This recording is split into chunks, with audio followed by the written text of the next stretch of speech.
Okay देखिए, तो last topic में हमने वर्किंग विद वर्कशीट में पढ़ा कि किस तरीके से वर्कशीट का नाम वगैरह चेंज करते हैं, कॉलम और रो को डिलीट या इंसर्ट किस तरीके से किया जाता है। तो आज हम लोग एक्सेल में थोड़ा सा आगे बढ़े और आज हम लोग बेसिकली ग्रुप्स की बात कर लेते हैं। जैसे होम टैब में फॉन्ट ग्रुप, अलाइनमेंट ग्रुप और नंबर ग्रुप, आज हम इन तीन ग्रुप की बात करने वाले हैं कि इन तीन ग्रुप में किस तरीके से किस बटन से क्या काम होता है, इसके बारे में हम लोग थोड़ा सा नॉलेज ले लेते हैं। तो इसमें अगर आप फॉन्ट ग्रुप की बात करें तो अगर आपने एम एस वर्ड पढ़ा हुआ है तो जो चीज़ें एम एस वर्ड में आप मतलब जैसा ये दिखता है एम एस वर्ड में, सेम वही एक्सेल में भी उसका यही काम है। फिर भी हम लोग एक बार थोड़ा सा इसको चेक कर लेते हैं, ठीक है। तो सबसे पहले मैं एक छोटा सा डेटाबेस बना लेता हूँ।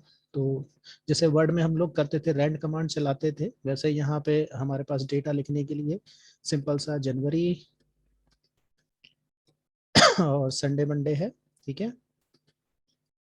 ओके, अब इसको हमने कल सीखा था किस तरीके से इसको ड्रैग करते हैं। इसको थोड़ा सा मैं स्क्रीन बड़ा कर देता हूँ। ओके, तो इसको ड्रैग करना, इसको पहले इस रेंज को ऐसे सिलेक्ट करते हैं और उसके बाद यहाँ पे माउस को कॉर्नर पे रखते हैं और इसको नीचे की तरफ जब आप खिसकाते हैं तो ये अपने आप ड्रैग हो जाता है और ये सारे डेटा फिल हो जाते हैं। ओके, अब देखिए फॉन्ट ग्रुप में सबसे पहले आपको ये ऑप्शन दिखाई देता है, इसको बोलते हैं फॉन्ट फेस, जो वर्ड में भी आपने पढ़ा था। तो अगर मान लीजिए आपने कोई एक्सेल पे टेबल बनाई हुई है, अब उसका फॉन्ट अगर आप चेंज करना चाहते हैं तो यहाँ से आप जा करके चेंज कर सकते हैं। जब इस पे क्लिक करेंगे तो माउस जिस भी फॉन्ट पे रखेंगे पीछे बैकग्राउंड में आप देख सकते हैं आपका डेटाबेस चेंज होता चला जा रहा है, ठीक है। तो ये बेसिकली होता है फॉन्ट फेस चेंज करने के लिए, राइट।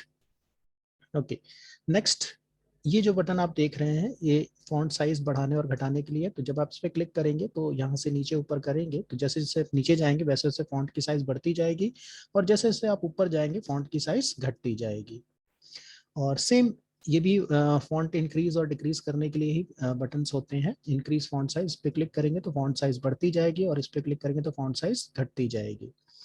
फिर नीचे अगर आप आते हैं तो यहाँ पे आपको मिलेगा बोल्ड का बटन, शॉर्टकट की कंट्रोल बी प्रेस करेंगे तो फॉन्ट जो है आपके बोल्ड हो जाएंगे। और यहाँ पे अगर आप क्लिक करते हैं तो ये इटैलिक की शॉर्टकट की है, कंट्रोल प्लस आई क्लिक करेंगे तो ये तिरछा हो जाएंगे हल्का, और ये अंडरलाइन के लिए है। अब अंडरलाइन में यहाँ पे आप देखेंगे एक छोटा सा बटन आपको दिया हुआ है, तो यहाँ पे दो तरह की अंडरलाइन आप कर सकते हैं, एक सिंगल अंडरलाइन और एक डबल अंडरलाइन, राइट। तो सिंगल अंडरलाइन करेंगे तो सबके नीचे एक लाइन बनेगी और डबल अंडरलाइन करेंगे तो सारे जितने भी आपने पोर्शन सिलेक्ट किया हुआ है सबके नीचे दो अंडरलाइन आपकी बन जाएगी। अब एक्सेल में थोड़ा सा इंपॉर्टेंट बटन हो जाता है ये बॉर्डर का बटन, ठीक है। बॉर्डर का बटन एक्सेल में, अब एक्सेल में एक चीज और याद रखिएगा कि ये जो लाइनें बनी होती हैं उसको बोलते हैं ग्रिड लाइन। अब ये जो ग्रिड लाइंस होते हैं ये जब हम प्रिंट आउट लेते हैं, जैसे मान लीजिए इस पेज का अगर आप प्रिंट आउट लेना चाहेंगे तो ये जो लाइनें हैं ये प्रिंट में नहीं आती हैं। अगर आप चाहते हैं लाइन का प्रिंट आए तो उसके लिए आपको इस पे बॉर्डर लगाना पड़ेगा, तब जाके उसका प्रिंट आउट आएगा, राइट। तो बॉर्डर किस तरीके से लगाया जाता है एक्सेल में, तो टेबल जो भी आपने बनाई हो उसको पहले आप सिलेक्ट कर लीजिए और सिलेक्ट करने के बाद यहाँ बॉर्डर में जाएंगे और ये छोटा सा बटन है इस पर प्रेस करेंगे। अब यहाँ पे आपको बहुत सारे ऑप्शन आपको मिलेंगे, तो एक आध मैं समझा देता हूँ आपको। जैसे कि बॉटम बॉर्डर है, अगर आप इस पे क्लिक करते हैं तो जो एरिया आपने सिलेक्ट किया होगा उसके नीचे वाली लाइन पे अंडरलाइन बनेगी। मैं यहाँ पे ब्लैंक जगह पे आपको बता देता हूँ। जैसे मैंने ये 4 सेल सिलेक्ट किए हैं और मैं यहाँ पे क्लिक करता हूँ किस पे, बॉटम अंडरलाइन पे, तो देखिएगा कि सारे लाइन पे बॉर्डर नहीं लगेगा, सिर्फ नीचे वाली लाइन पे जो आपने पोर्शन सिलेक्ट किया था उसके नीचे वाले पोर्शन पे बॉर्डर लगेगा, ठीक है। उसी तरीके से यहाँ पे टॉप बॉर्डर है, जो आप एरिया पोर्शन सेलेक्ट करेंगे उसके टॉप पोर्शन में लगेगा। ये लेफ्ट बॉर्डर है यानी कि लेफ्ट साइड बॉर्डर लगेगा, ये राइट साइड लगाने के लिए है। और ये जो ऑप्शन आपको दिख रहा है, अगर आपका बॉर्डर कहीं लगा हुआ है, अगर आप इसको हटाना चाहते हैं तो नो बॉर्डर पे क्लिक करिए। जैसे मान लीजिए यहाँ पे बॉर्डर लगा हुआ है, ठीक है, तो मैंने इस पोर्शन को सिलेक्ट किया और यहाँ पे मैं क्लिक कर देता हूँ किस पे, नो बॉर्डर पे, तो आप देखेंगे यहाँ पे बॉर्डर जो है वो हट जाएगा, ठीक है। ओके, चलिए अब हम बॉर्डर लगा लेते हैं क्योंकि आपने बहुत कुछ जान लिया कि इस ऑप्शन में अगर आप पढ़ेंगे सारे ऑप्शन को तो आपको समझ में आएगा कि कब कब हमें कौन सा बॉर्डर की जरूरत पड़ेगी और किस ऑप्शन पे क्लिक करें तो कौन सा बॉर्डर लगेगा। ओके, अब यहाँ पे सबसे पहली चीज हम लोग समझ लेते हैं कि जैसे मान लीजिए बॉर्डर की लाइन जो होती है तो लाइन स्टाइल उसको बोलते हैं, तो यहाँ पे नीचे आपको ऑप्शन दिखेगा लाइन स्टाइल का। अब यहाँ पे आप देखिए अलग अलग तरह के लाइन स्टाइल आपको नजर आ रहे हैं। जैसे मान लीजिए आपको ये डबल लाइन का बॉर्डर चाहिए, ठीक है, या फिर ये थिक बॉर्डर चाहिए, या फिर ये डैश वाला बॉर्डर चाहिए, जिस तरह का बॉर्डर चाहिए पहले आप उसको सिलेक्ट कर लीजिए। जैसे मान लीजिए हमें डबल लाइन का बॉर्डर चाहिए तो डबल लाइन पे पहले क्लिक कर लीजिए। ओके, अब उसके बाद आपको क्या करना है, उसके बाद एक बार फिर से अपनी इस टेबल को सिलेक्ट कर लीजिए, ठीक है, क्योंकि सिलेक्शन हट जाएगा आपका। तो जैसे आप देख रहे हैं मैंने टेबल को सिलेक्ट किया, तो आप देख रहे हैं इसके चारों तरफ बॉर्डर लग गया, लेकिन हम चाहते हैं कि इसके अंदर भी बॉर्डर लग जाए। तो उसके लिए आपको क्या करना होगा, फिर से यहीं पे जाना होगा बॉर्डर में, ठीक है। और यहाँ पे एक आपको ऑप्शन दिखेगा ऑल बॉर्डर्स का, यहाँ पे जब आप इसको क्लिक करेंगे तो सारे पे बॉर्डर लग जाएगा। अब एक चीज और समझ लेते हैं यहाँ पे कि ये जो बॉर्डर है ये मान लीजिए ब्लैक कलर का आ रहा है, अगर मान लीजिए आपको कलरफुल लगाना है तो क्या करेंगे आप, तो कलरफुल लगाने के लिए जाहिर सी बात इसका कलर चेंज कर सकते हैं आप, तो लाइन कलर में आप जाएंगे और यहाँ पे आप इसका लाइन का कलर ले लीजिए और एक बार इसको फिर से सिलेक्ट कीजिए टेबल को। तो देखिए आपकी बार हम सिलेक्ट कर रहे हैं तो चारों तरफ तो रेड कलर का बॉर्डर लग गया, लेकिन हमें अंदर भी लगाना है, तो आपको इस पे क्लिक करके दोबारा से ये ऑल बॉर्डर वाला जो ऑप्शन है इस पे आपको क्लिक कर देना, तो आपका पूरे टेबल पे जो है बॉर्डर लग जाएगा। तो इस तरीके से आप बॉर्डर अपनी टेबल के ऊपर लगा सकते हैं। नेक्स्ट यहाँ पे आपको ऑप्शन मिल जाता है किसका, फिल कलर का। जैसे मान लीजिए आपने अपनी टेबल सिलेक्ट कर रखी है, ये याद रखिएगा कि एक्सेल में कोई भी काम करना है तो आपको सिलेक्ट करना बहुत जरूरी है, जैसा कि वर्ड में भी यही था कि आपको जिस चीज को चेंज करना है उसको सिलेक्ट करना है। तो यहाँ पे डिफरेंट कलर आपको मिल जाएंगे, जिस कलर पे भी आप क्लिक कर देंगे तो आप पीछे बैकग्राउंड में आप देख सकते हैं वो कलर वहां पे लग चुका है, ठीक है। और ये है आपका फॉन्ट कलर। फॉन्ट कलर का मतलब ये जो JANFEB जनवरी फरवरी लिखा है ये भी ब्लैक कलर से लिख के आ रहा है, हम चाहते हैं ये भी कलर हो जाए, तो इसके लिए आपको फॉन्ट कलर चेंज करना होगा, ठीक है। तो यहाँ पे आप देख सकते हैं फॉन्ट कलर चेंज हो रहा है, जो आपको अच्छा लगे वो आप लगा सकते हैं। तो ये तो हो गया आपका फॉन्ट ग्रुप। फॉन्ट ग्रुप में ये सारे ऑप्शन आपको मिलते हैं। इसके बाद बात कर लेते हैं अलाइनमेंट ग्रुप की। अलाइनमेंट ग्रुप से क्या होता है, डेटा को हम अलाइन करते हैं, सेल के अंदर हम डेटा को किस तरीके से रखना चाहते हैं वो हम अलाइनमेंट वाले ऑप्शन से बताते हैं। ओके, देखिए अलाइनमेंट में सबसे पहले यहाँ पे 3 और 3 6, ये 6 अलाइनमेंट आपको नजर आते हैं, ठीक है। तो यहाँ पे इस एग्जाम्पल को समझने के लिए मैं थोड़ा रो कॉलम को बड़ा कर लेता हूँ। अब एक्सेल में एक चीज और समझिए, रो कॉलम को अगर आप बड़ा करना चाहते हैं तो किस तरीके से बड़ा कर सकते हैं। तो एक तो आप माउस से भी कर सकते हैं, दूसरा कमांड से भी। तो मैं यहाँ पे आपको दोनों तरीके से बता देता हूँ। जैसे आप होम में जाएंगे और यहाँ पे फॉर्मेट का आपको बटन दिखाई देगा, फॉर्मेट में आप जाइए। तो अगर आप कॉलम विड्थ बढ़ाना चाहते हैं, ठीक है, ये कॉलम विड्थ है, ठीक है, इसको बढ़ाना चाहते हैं तो यहाँ पे आपको ऑप्शन मिल जाएगा कॉलम विड्थ का। अगर रो की हाइट बढ़ाना चाहते हो तो यहाँ ऑप्शन मिलेगा रो हाइट का। तो मान लीजिए हम कॉलम की विड्थ बढ़ाना चाहते हैं तो कॉलम विड्थ पे क्लिक करिए और यहाँ पे अपने हिसाब से कोई फिगर डाल दीजिए। सपोज करिए मैं डाल देता हूँ यहाँ पे 35, ठीक है। अब जैसे ही आप ओके करेंगे तो जितने भी कॉलम आपने सिलेक्ट किए हैं वो 35 जो है विड्थ जो है उनकी 35 पड़ जाएगी। अब ये जरूरत से ज्यादा पड़ गया, मैं इसको छोटा कर लेता हूँ, थोड़ा कम कर लेते हैं। फिर से कॉलम विड्थ में जाते हैं और इसको 20 पे सेट करते हैं तो हमारे हिसाब से हो जाएगा। तो अब ये थोड़ा सही हो गया। अब इसकी हाइट भी बढ़ा लेते हैं, तो हाइट बढ़ाने के लिए फिर से आप फॉर्मेट में चले जाइए, रो हाइट में, ठीक है। अब यहाँ पे रो हाइट देखिए दिख रहा है 17.25 इस वक्त रो हाइट है, तो हमें और बड़ा करना है तो इसको 25 कर लेते हैं। तो यहाँ पे देखिए जितना भी सिलेक्टेड पोर्शन है उसकी रो हाइट भी बढ़ गई। ओके, अब मान लीजिए आप माउस से करना चाहते हैं तो आप सिंपल सा दोनों के बीच में रखिए और इस तरह से इसको बड़ा छोटा आप कर सकते हैं। ये मैंने कल भी आपको बताया था कि किस तरीके से आप एडजस्ट कर सकते हैं। चलिए अब बात कर लेते हैं अलाइनमेंट की। तो जिस भी टेबल का आपको अलाइनमेंट चेंज करना है, ठीक है, उस टेबल को हम ऐसे सिलेक्ट कर लेते हैं और सिलेक्ट करने के बाद अब सपोज करिए आप ये बटन दबाते हैं, ठीक है। इसको मैं ऊपर कर लेता हूँ ताकि आपको चीजें सही विजिबल हो। देखिए जब आप इस ऑप्शन पे क्लिक करते हैं तो इस ऑप्शन का नाम है टॉप अलाइन, तो जो डेटा होंगे वो टॉप में अलाइन हो जाएंगे। जैसे आप क्लिक करते ही सारे डेटा देखिए सेल के ऊपर की तरफ मूव करके, ठीक है। अब ये जो है ये मिडिल अलाइन है, यानी सारे डेटा सेल में किधर स्टे करेंगे, एकदम मिड में। और ये बॉटम अलाइन है, एकदम नीचे चले जाएंगे। इसी तरीके से ये जो बटन है ये लेफ्ट की तरफ अलाइन कर देगा, जैसे कि अभी भी सारे डेटा जो है वो लेफ्ट में ही है। और ये सेंटर अलाइन कर देगा और ये राइट अलाइन कर देगा। तो आप सेल में डेटा को अलाइनमेंट की मदद से मूव करा सकते हैं कि किस तरफ आपको डेटा को रखना है सेल के अंदर। अब इसके बाद यहाँ पे दो बटन और आपको दिखते हैं, ये इंडेंट के बटन है, डिक्रीज इंडेंट है और ये इंक्रीज इंडेंट है, यानी इंडेंट बढ़ाने और घटाने के लिए है। तो देखिए ये अलाइनमेंट है, इससे भी मान के चलिए आप डेटा को आगे पीछे कर सकते हैं और इससे भी। अब दोनों में अंतर है, समझिएगा अंतर क्या है।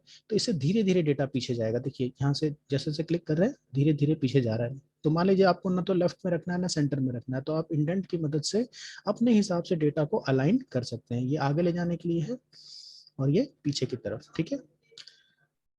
इसके बाद यहाँ पे एक ऑप्शन आपको मिलेगा, इसको बोलते हैं ओरिएंटेशन। अब ओरिएंटेशन का मतलब है ये जो डेटा है, ठीक है, इसको आप इसका ओरिएंटेशन यानी कि इसको आप घुमा सकते हैं, ठीक है, अपने हिसाब से। तो यहाँ पे अब इसको चेंज करने के लिए आप सिंपली डायलॉग बॉक्स लॉन्चर में चले जाइए अंदर। ओके, तो ये विंडो आपके सामने खुलेगी, यहाँ अलाइनमेंट का ऑप्शन पे क्लिक कर लीजिएगा और यहाँ पे आपको दिखेगा ओरिएंटेशन। अभी देखिए ये जो तीर है ये एकदम लेफ्ट टू राइट है। अब इसको अगर हम यहाँ पे मूव करा देंगे तो जिस डिग्री में आप मूव करा देंगे तो आपके डेटा भी उसी डिग्री में मूव कर जाएंगे। ओके करते हैं, तो देखिए आपके डेटा भी उसी डिग्री में क्या हो गए, मूव कर गए। तो इसको बोलते हैं सॉरी ओरिएंटेशन। तो इसको दोबारा हम लोग सही राइट डायरेक्शन में कर लेते हैं। ओके, -1 है, चलिए कोई बात नहीं, ठीक है। ओके, तो पूरा ही बिगड़ गया, कोई नहीं, कंट्रोल जेड कर लेते हैं तो हमारा डेटा फिर से मूव हो गया।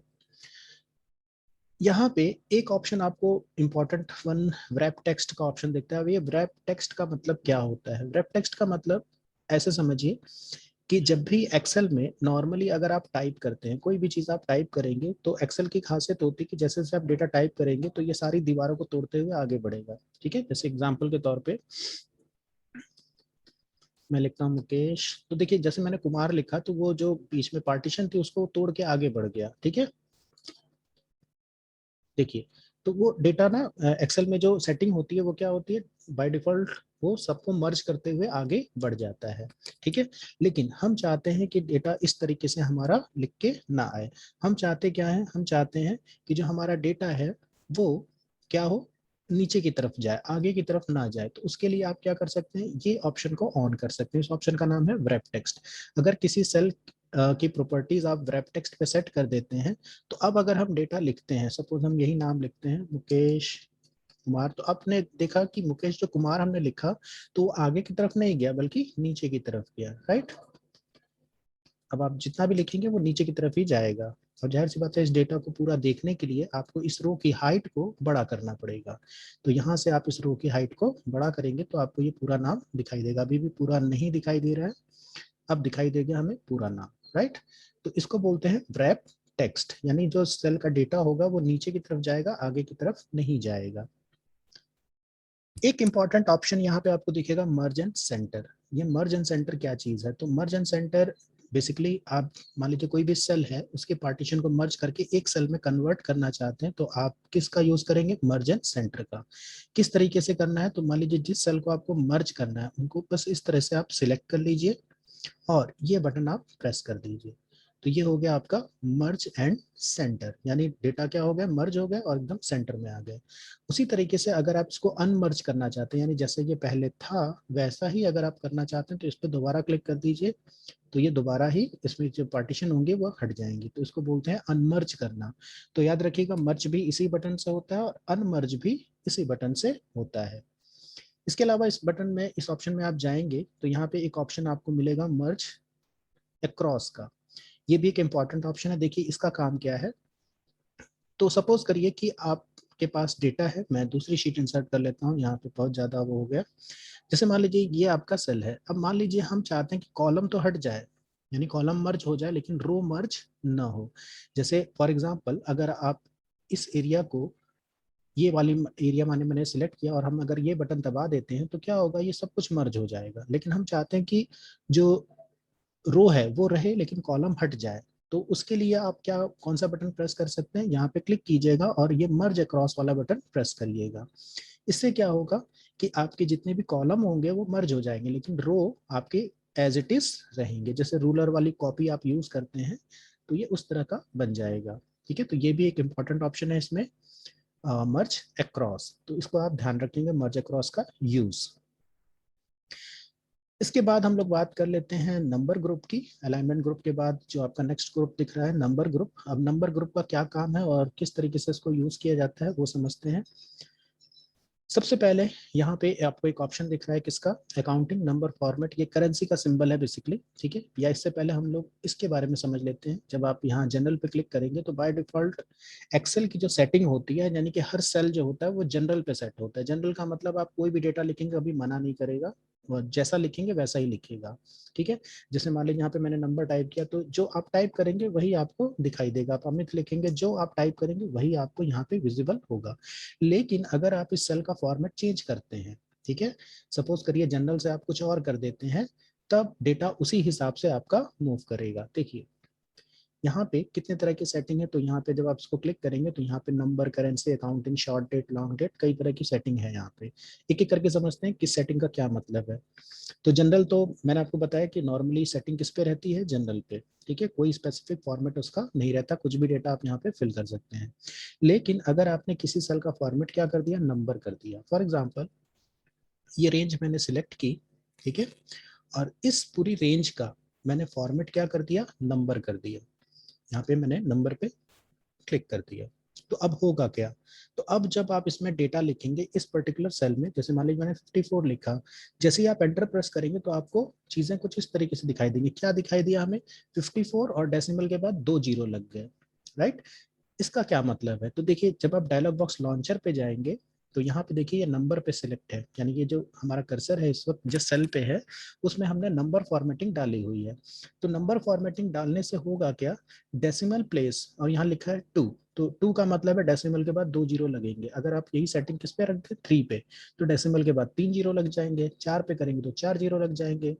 और यहाँ पे ये ऑप्शन बना हुआ है यूज 1000 सेपरेटर, ठीक है। तो इसको भी हम समझ लेते हैं। मान लीजिए मैं इसको कैंसिल करता हूँ, इस रेंज को दोबारा हम लोग सिलेक्ट करते हैं, ठीक है। और फिर से एक बार यहाँ नंबर फॉर्मेट में डायलॉग बॉक्स लॉन्चर पे जाते हैं और इसको नंबर पे ही सेट करते हैं। अब डेसिमल पे सपोज करिए आपने 3 कर दिया, तो अब डेसिमल के बाद 3 जीरो लगेंगे, पहली सेटिंग। दूसरा, अगर कोई बड़ी संख्या लिखते हैं जो कि 1000 से ऊपर होगी तो उसमें क्या लगेगा, कॉमा लग जाएगा, हर 1000 के बाद कॉमा लगेगा। और नेगेटिव नंबर को वो रेड से इंडिकेट करेगा। अगर आप कोई संख्या नेगेटिव डालेंगे तो वो रेड से लिखेगा आपको। तो देखिए पहली चीज तो यहाँ पे आपको दिखी गई, डेसिमल के बाद 3 जीरो लग गए। दूसरी चीज, अगर आप कोई संख्या 1000 से ऊपर लिखते हैं, मान लीजिए मैंने लिखा 5 लाख, ठीक है, तो आप देखेंगे हर 1000 के बाद क्या लग गया, इसमें कॉमा लग गया, राइट। तो ये हो गया आपके नंबर, ठीक है। जब आप किसी सेल का फॉर्मेट क्या कर देते हैं, नंबर, तो आपको इस तरह की चीजें देखने को मिलेंगी। उसी तरह से अगर आप किसी सेल का फॉर्मेट करेंसी कर देते हैं, करेंसी, तो पहली सेटिंग तो ये डेसिमल के बाद 2 जीरो 3 जीरो जितना आप लगाना चाहें वो।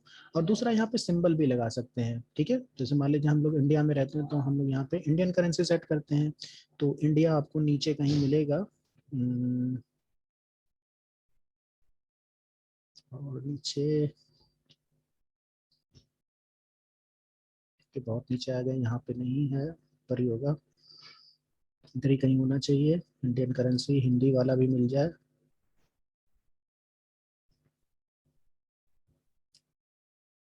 के रुपीज आ गया, रुपीज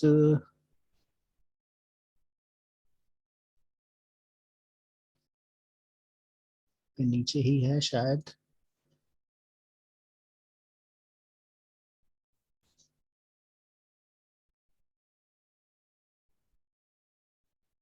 ओके, कंफ्यूज, चलिए आराम से ढूंढते हैं रुपीस का सिंबल कहाँ गया।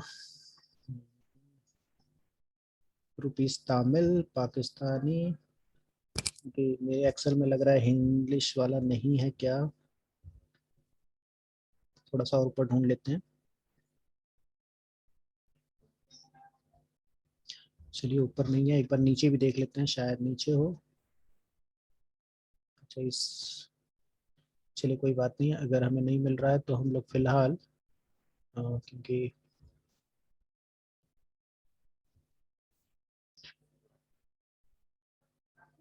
अच्छा रुपीज है, ठीक है, चलिए रुपीज लगा लेते हैं। ये देखिए यहाँ पे रुपीज का सिंबल दिख रहा है, इंग्लिश इंडिया।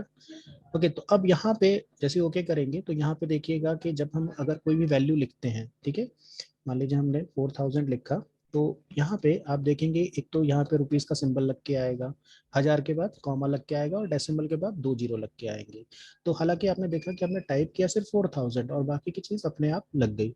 तो यहाँ एक्सेल में आपको जिस तरह की सेटिंग रखनी है, यानी जिस तरह का डेटा आपको इंसर्ट करना है, पहले आप उसकी सेल की सेटिंग चेंज कर लेते हैं उसी अकॉर्डिंग। जैसे आपको करेंसी लिखना है मान लीजिए, ठीक है, रुपए पैसे की आप अकाउंटिंग कर रहे हैं, तो सेल का फॉर्मेट पहले आप क्या रख लीजिए, करेंसी रख लीजिए। उसके बाद अगर आप टाइप करेंगे तो आपको मेहनत कम लगेगी, राइट। यानी बार बार आपको रुपीज वगैरह का टाइप नहीं करना पड़ेगा, सिंबल एक बार आप सेट कर देंगे, उसके बाद आपका काम आसान हो जाएगा। इसी तरह से नेक्स्ट सेटिंग की बात करें तो वो है करेंसी के बाद अकाउंटिंग। अब अकाउंटिंग में जैसे करेंसी में था वैसे अकाउंटिंग में भी सेम है, डेसिमल लगा सकते हैं और सिंबल लगा सकते हैं। इसके अलावा यहाँ पे डेट सेटिंग आप चेंज कर सकते हैं। डेट सेटिंग पे आपको ध्यान रखना है कि कंप्यूटर की जो डेट आपको नोटिफिकेशन एरिया में दिखती है, यानी DDMM YY अगर दिख रहा है तो आपको यहाँ पे भी सेटिंग कौन सी लेनी है, DDMM YY। जैसे कि अभी इस वक्त मेरे कंप्यूटर में जो सेटिंग चल रही है वो DDMM YY, यानी कि आज 18 तारीख है, मई मंथ है, तो यहाँ पे मैं जो सेटिंग डालूंगा वो DDMM YY ही डालूंगा। जैसे जहाँ पे पहले दिन हो, फिर महीना हो, फिर साल हो, जैसे कि लास्ट में दिख रहा है ये पहले दिन, फिर महीना और फिर साल। तो आप यही सेटिंग यहाँ पे भी सेट करेंगे। इसके बाद अगर आप यहाँ पे डेट डालते हैं, सपोज मैं आज ही की डेट डालता हूँ 18 मई, यानी 5वां महीना और 2021, ठीक है।